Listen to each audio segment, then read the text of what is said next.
Hi, my name's Tom Ludd. I'm a freelance graphic designer and founder of the Designers League. Today, I'm going to be showing you how to work with grids and snapping to grids in Affinity Designer for Mac. So I use grids like 90% of the time when I'm working, whether it be making a logo or doing some illustration work. I just find the accuracy of it's great and it takes a lot of the guesswork out for me. So to bring it up, let's click on View. And you want to scroll down to the Grid and Axis Manager. From here you can see this menu pops up. As you can see, it has an automatic grid enabled.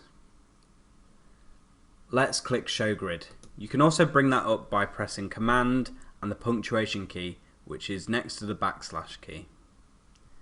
From here you can tweak the opacity of the grid lines.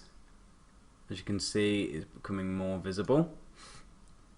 I usually wouldn't have it much more visible than this. I'm having to go a bit darker for the purpose of the video so it shows up better on the screen. So let's uncheck automatic grid so we can play about with it a bit more.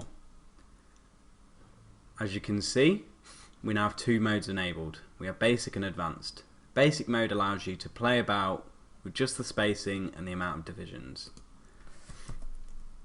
Let's turn 10 to 5mm and see what comes up. Now the spacing is a lot smaller. This is really useful for more intricate works, I suppose. Now clicking on the Advanced tab, you can see there's a lot more options. I usually don't mess about with any of the other options, but have a tinker about and see what you can come up with. I usually use Standard, but if you're ever doing any 3D work, isometric grids are great. Especially if you're doing illustration or typography work, that's the one to use.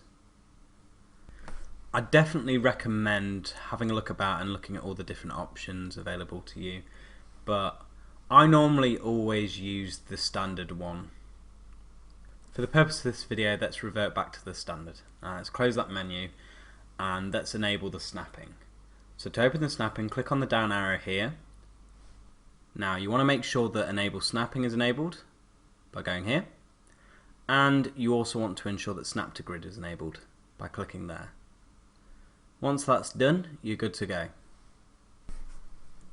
Now with the pen tool selected, as you can see, as I plot my nodes and plot my vector on the artboard, that they're snapping to the grid.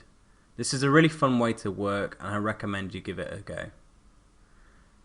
Hope you've enjoyed the video and you got something out of it. Thank you.